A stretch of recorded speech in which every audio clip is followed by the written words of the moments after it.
जी बिस्मिल्लाहिर्रहमानिर्रहीम अस्सलाम वालेकुम। अच्छा, नाइन्थ क्लास में आज आपके सामने जो है पार्ट वन का मैट्रिक का जो फर्स्ट टाइम का पेपर है वो डिस्कस करूँगा और मैक्सिमम 20 से 25 मिनट आपके लूँगा और ज़्यादा टाइम नहीं लूँगा। तो स्टार्ट करते हैं बिस्मिल्लाहिर्रहमानिर्रहीम। अच्छा, सबसे पहले आपका जो फर्स्ट एमसीक्यू है इसमें क्या कहा जा रहा है कि which one of the following is the derived which one is the following is the smallest quantity, इनमें से कौन सी सबसे छोटी क्वांटिटी है। तो माय डियर फ्रेंड्स, जो सबसे छोटी क्वांटिटी वही होगी जिसमें सबसे छोटा प्रीफिक्स यूज़ होगा।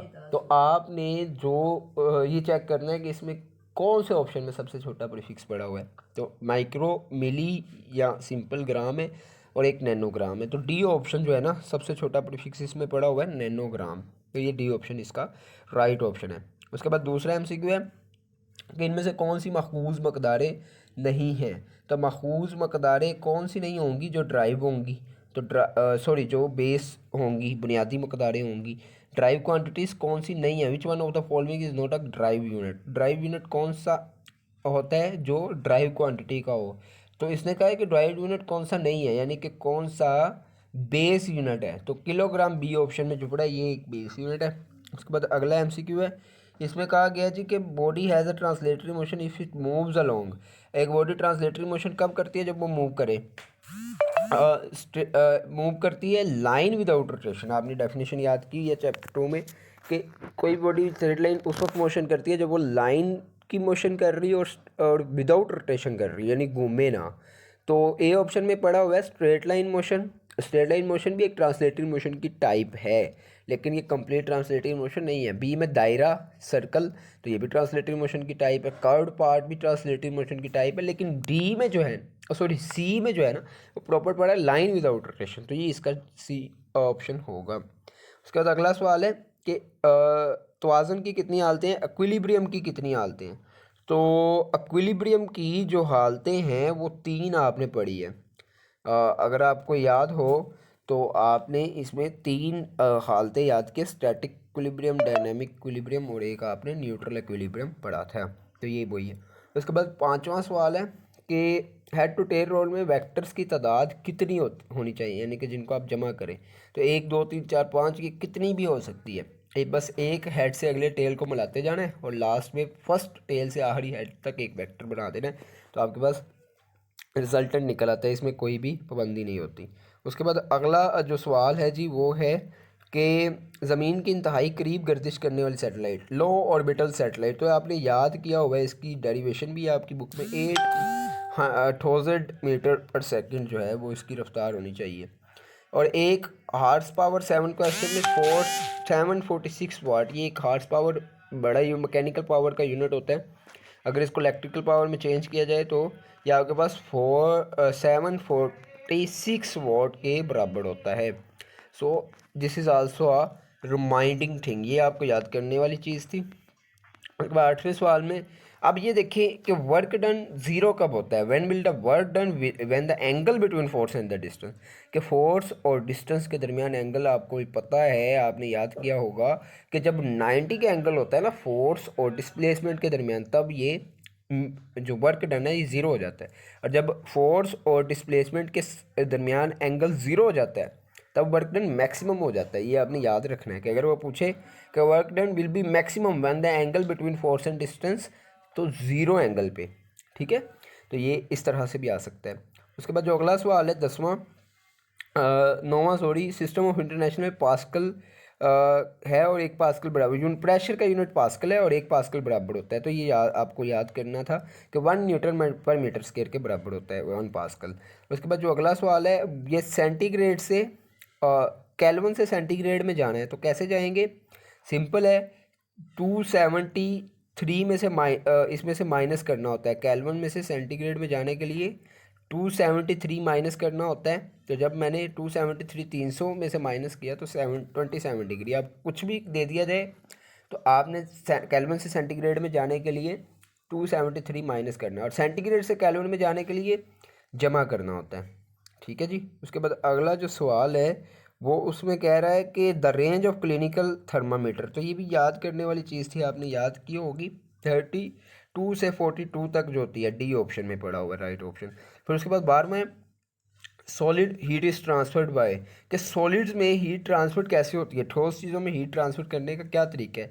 तो ठोस चीज़ें जो होती हैं ना उसमें कंडक्शन की मदद से, यानी कि एक एटम आगे एनर्जी पहुंचाता है, वो आगे पहुंचाता है, और ये कंडक्शन कहलाती है। और जो रेडिएशन है ये आपको पता है कि बगैर किसी मीडियम के अगर एनर्जी ट्रांसफ़र करनी हो तो रेडिएशन की मदद से।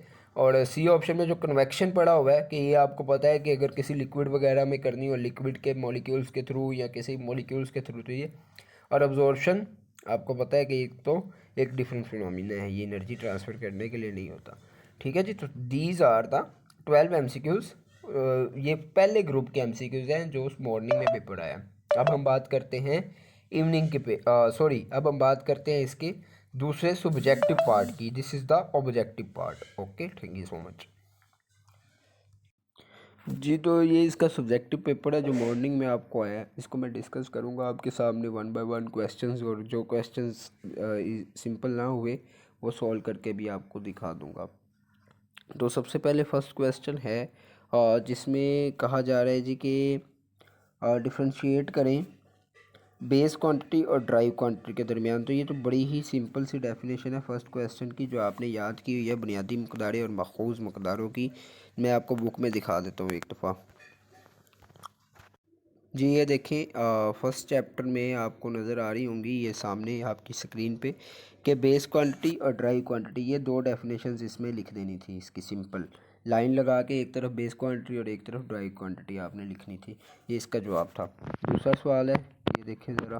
दूसरे सवाल में कहता है जी कि बताएं प्लाज्मा फिज़िक्स क्या होती है। तो चलें ये भी आपको बुक में ही दिखा देते हैं कि प्लाज्मा, ये जो मैंने की है बॉक्स में, ये प्लाज्मा फिज़िक्स की डेफिनेशन थी। It is the study of the production of ionic state of matter, the fourth state of matter. ये लिख देनी थी आपने 2 नंबर की डेफिनेशन। फिर उसके बाद थर्ड क्वेश्चन है अहम हिस्सों की शिनाख्त के 2 असूल लिखिए। ये वाला क्वेश्चन, इसमें आपने बताना है कि अहम हिस्से जो होते हैं उनको पहचानने के लिए, उनके आइडेंटिफिकेशन के लिए 2 रूल्स कौन से हैं। तो ये भी बुक में दिखा जी। ये जो बॉक्स में किया है मैंने, सिग्निफिकेंट फिगर्स के 5 रूल हैं, इनमें से कोई 2 रूल आपने लिखने थे इस क्वेश्चन के जवाब में। उसके बाद अगले क्वेश्चन में वो कहता है कि वेक्टर और स्केलर क्वांटिटी के दरमियान फ़र्क लिखें, कि वेक्टर क्वांटिटीज़ कौन सी होती हैं और स्केलर क्वांटिटीज़ कौन सी होती हैं। तो ये जी ये रही वेक्टर क्वांटिटी और स्केलर क्वांटिटीज़ के दरमियान डिफरेंस। ये आपने लाइन लगा के करनी है। Scalar quantities describe completely by its magnitude only, या vector quantities describe completely by magnitude and direction. तो ये आपके पास इस सवाल का। फिर जो अगला सवाल है इसमें बताना है कि पोजीशन की तारीफ़ करें। पोजीशन की तारीफ़ करते हैं, ये पोजीशन की डेफिनेशन है term position describe the location of a place or point with respect to some reference point called region. ये आपने लिख देनी थी पोजीशन की डेफिनेशन, और आगे एग्जाम्पल भी लिख देनी थी। अगला क्वेश्चन है हरकत की तीसरी मसावात लिखें हिसाबी शक्ल में। तो सिंपल 3 मसावातें याद की हुई थी आपने, एक मसावात लिख दे। सिर्फ आपने ये थर्ड इक्वेशन लिख देनी थी जो सिंपल, बस इसमें आपको कुछ भी जो है डेरिवेशन की ज़रूरत नहीं थी। शॉर्ट क्वेश्चन था 2 नंबर का, तो यही सिर्फ इसमें लिखनी होती है। इसके बाद अब फ्रिक्शन की 2 नुकसानात लिखिए। जी आपने ये लिखना था फ्रिक्शन की डेफिनेशन में कि friction is desirable when it moving at high speed because it oppose the motion and. और फिर इससे आगे ये limit the speed of moving object, most of our useful energy is lost as heat and sound due to friction between various parts of machine. In machines friction also cause wear and tear in their moving part. तो इसके 2 disadvantages हैं। एक पहला कि आप यहाँ पे जो लिखे हुए हैं, पहला कि एनर्जी लॉस्ट हो जाती है हीट और साउंड की शक्ल में, जो हमें नुकसान करती है। और इससे पहले जो हमने किया है कि ये मोशन को अपोज करती है, और मोशन को अपोज करना भी एक फ्रिक्शन का डिसएडवांटेज है। तो ये 2 डिसएडवांटेजेस लिखें। इसका नेक्स्ट क्वेश्चन है सेंट्रीपिटल फोर्स और सेंट्रीफ्यूगल फोर्स में फ़र्क लिखें। Right the difference between centripetal and centrifugal force. ये सेंट्रीपिटल और सेंट्रीफ्यूगल फोर्स के दरमियान डिफरेंस है। ये 2 डेफिनेशंस लिखनी थी। अगला सवाल है सोलर सेल क्या है और इसके इस्तेमालात लिखिए। So here is the definition and uses of the solar cell. Solar cell can also be converted directly into electricity by solar cells. यानी कि solar energy can be also converted, यानी कि solar energy convert की जा सकती है directly into electricity by solar cell, solar cell की मदद से। A solar cell also called photo cell, ये इसका दूसरा नाम। When sunlight falls on a solar cell it converts the light directly into electrical energy. Solar cell used in calculator, watches and toys. तो this is the answer. अगला है जी, why an electric energy saver lamp is better than an electric lamp. कि electric बचाने वाला lamp एक electric lamp से क्यों बेहतर होता है। इसका जवाब देख, तो इस सवाल का जवाब आपको ये इस डायग्राम से मिलना था। आप देखें ये डायग्राम से भी क्वेश्चन आया हुआ है, तो इसलिए कहा जाता है कि हर चीज़ करनी होती है अच्छे से। अब देखें इसमें क्या होता है, इलेक्ट्रिकल सेल जो होता है, इलेक्ट्रिक लैम्प जो होता है, ये क्यों बेटर नहीं है एनर्जी सेवर लैम्प से। इसकी रीज़न ये है कि इलेक्ट्रिकल लैम्प जो एनर्जी यूज़ करके आगे दो फॉर्म में एनर्जी को चेंज करता है। इनपुट इलेक्ट्रिकल एनर्जी लेता है और उसको लाइट एनर्जी और हीट एनर्जी दोनों में चेंज करता है। अब देखें हमारे पास जो इलेक्ट्रिक लैम्प होता है, हमें तो लाइट के लिए चाहिए होता है ना, तो वो हीट एनर्जी में एनर्जी को लॉस कर देता है, तो इसलिए वो ज़्यादा बेनिफिशियरी नहीं है। जबकि उसके बरक्स जो एनर्जी सेवर लैम्प है, वो सारी की सारी एनर्जी को इलेक्ट्रिकल एनर्जी में आलमोस्ट चेंज कर रहा होता है। So due to this reason electric saver lamp is better than the electric lamp. तो ये आपने सेल्फ राइटिंग करनी थी। अगला सवाल, पावर की तारीफ़ करें, इसका ऐसा यूनिट लिखिए। तो इसमें आपने बताना है कि what is power, define power, right down it's SI unit. तो चलें ये देखते हैं जी। तो ये इसका जवाब है, पावर की डेफिनेशन है और नीचे इसका एसआई यूनिट है। अगला सवाल है जी, फोर्स ऑफ ग्रेविटेशन की तारीफ़ करें, डिफाइन फोर्स ऑफ ग्रेविटेशन। तो ये रही जी फोर्स ऑफ ग्रेविटेशन की तारीफ़ के एवरीबॉडी इन द यूनिवर्स, ये वाली डेफिनेशन इसका जवाब थी। अगला सवाल है, मसनूई सैटेलाइट्स क्या होते हैं, इनके इस्तेमाल लिखिए और define what is meant by artificial satellite, write down its uses. तो ये देख, ये इसका जवाब है, artificial satellite, what is artificial satellite and its uses, ये दोनों चीज़ें इसमें आ जाती हैं। इसके बाद why does the value of g vary from place to place, g की कीमत मुख्तलिफ़ जगहों पर मुख्तलिफ क्यों होती है। ये रहा इसका आंसर के वेरी क्यों करती है आर्टिफिशियल सैटेलाइट की जो आपके पास ग्रेविटेशनल फोर्स जो है वो प्लेस टू प्लेस वेरी क्यों करती है, इसका जवाब था। अगला जी, लाइक और अनलाइक पैरेलल फोर्सेस में फ़र्क करें, difference between like and unlike parallel. ये रहा जी लाइक फोर्सेस की डेफिनेशन और नीचे अनलाइक फोर्सेस की डेफिनेशन, ये दोनों डेफिनेशंस आपने देखनी है। Last question, centre of mass की तारीफ कीजिए। इस पार्ट का last question, define centre of mass. Centre of mass की डेफिनेशन ये रही जी आपके सामने, ये सेंटर ऑफ मास की डेफिनेशन है। फिर अगले पार्ट पे आ जाते हैं। अगले पार्ट का जो पहला सवाल है, इलास्टिक लिमिट से क्या मुराद है, what is meant bye elastic limit. ये रही जी इलास्टिक लिमिट की डेफिनेशन, इसको आपने देख लेना है। इससे अगला सवाल है, डेंसिटी की तारीफ़ करें और इसका यूनिट लिख। ये रही जी डेंसिटी की तारीफ़ और ये इसके नीचे ही इसका यूनिट लिखा हुआ है, किलोग्राम पर मीटर क्यूब। फिर इससे अगला सवाल है, मादे की हालत ठोस और गैस में चार फ़र्क लिखे, difference between solid and gas state of matter. ये रही जी सॉलिड और गैस के दरमियान जो डिफरेंस है, ये वो लिखे हुए हैं डिफरेंसेस जो इसमें आपने लिखने हैं और अगले पेज पे इससे आगे होंगे। अगला क्वेश्चन है, किसी भी जिस्म की इंटरनल एनर्जी से क्या मुराद है, what is meant by internal energy of a body. तो इसको देखते हैं। यह जी इसकी definition, sum of kinetic and potential energy, ये वाली डेफिनेशन। अगला जो है इसमें वो कहता है कि हरारत मखसूसा की तारीफ़ करें, स्पेसिफिक हीट कैपेसिटी। तो ये आपके पास स्पेसिफिक हीट कैपेसिटी है इस स्टांस वाली, ये आपने कर। अगला सवाल है, ट्रांसफ़र ऑफ हीट, इंतकाल हरारत से क्या मुराद है, इसके तरीके लिखिए।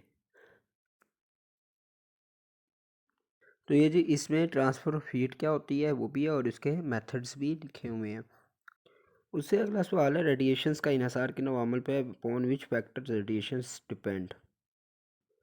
तो ये रहा जी रेडिएशन वाला टॉपिक और इसमें आपने देख लेना है कि रेडिएशन जो है वो किन फैक्टर्स पे डिपेंड कर। ये तीन मेथड्स हैं जो आपने लिखने हैं।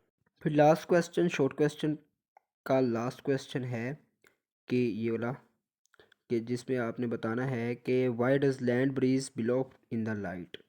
ये इसका जवाब है कि लैंड ब्रीज नाइट को ही क्यों होती है। और इसके साथ ही आपके शॉर्ट क्वेश्चन कंप्लीट होते हैं। अब जो है वो लॉन्ग क्वेश्चन की तरफ मूव कर।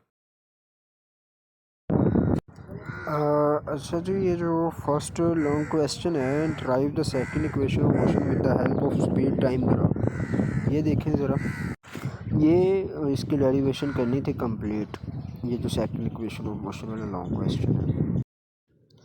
जी ये फर्स्ट न्यूमेरिकल का ये जो न्यूमेरिकल सॉल्व हुआ है, फर्स्ट न्यूमेरिकल जो आपके पेपर में है, how much centripetal force is needed to make a body of mass 0.5 kg to move in a circle of radius 5 centimetre with a speed 3 metre per second. तो ये इसका solution है, इसको आप देख लें। फिर जो इससे अगला लॉन्ग क्वेश्चन है, सेकंड लॉन्ग क्वेश्चन का A part, explain any two states of equilibrium. तो इसमें आपने इक्विलिब्रियम की दो स्टेट्स को डिस्कस करना है, static equilibrium, dynamic equilibrium, neutral equilibrium में से कोई सी दो स्टेट। जी ये रहा सेकंड लॉन्ग क्वेश्चन का ए पार्ट कि आपके पास जो है वो स्टैटिक और डायनामिक इक्विलिब्रियम, स्टैटिक और डायनामिक इक्विलिब्रियम ये कोई सी दो आपने करनी है। देखें यहाँ से स्टेट ऑफ इक्विलिब्रियम स्टार्ट हो रही है और ये नेक्स्ट पेज तक जाएगा। देखें जी इसमें ये सारा हिस्सा आप इसका कर सकते हैं, ठीक है। फिर उसके बाद अनस्टेबल इक्विलिब्रियम है और ये फिर न्यूट्रल इक्विलिब्रियम है। ये बेसिकली स्टैटिक और डायनामिक जो है स्टेबल और अनस्टेबल होते हैं, ठीक है। इसको आपने कर लेना है। फिर जो दूसरे सवाल का दूसरा पार्ट है, define calculate the value of g at a height 3600 kilometre above the surface of earth. कि ज़मीन की सतह से 3600 किलोमीटर के ऊपर जी की वैल्यू मिली। अच्छा जी ये आपका सेकंड क्वेश्चन का सेकंड पार्ट है, यानी कि सेकंड न्यूमेरिकल जो है वो ये रहा, जिसमें कहा गया था कि calculate the value of g at 3600 kilometre. तो ये सोल्व हुआ हुआ है, इसको देख लें आप। फिर जो नेक्स्ट क्वेश्चन है वो है जी, पिघलाव की हरारत मख्फी की तारीफ, latent heat of fusion define करें एंड एक्सप्लेन करें। तो इसकी एक्सप्लेनेशन देख लेते हैं जी।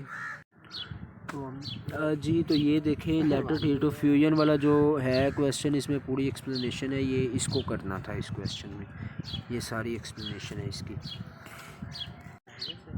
हाँ ये लास्ट वाला जो क्वेश्चन है, लास्ट वाला जो न्यूमेरिकल है, ये देखिए student presses her palm by her thumb with the force of 75 Newton. What would be the pressure under her thumb having contact area 1.5 centimetre square. तो ये मैं आपको दिखाता हूँ। तो ये इसका 7.5 है, ये वाला जो न्यूमेरिकल है ना, लास्ट न्यूमेरिकल आपके 7.5 है।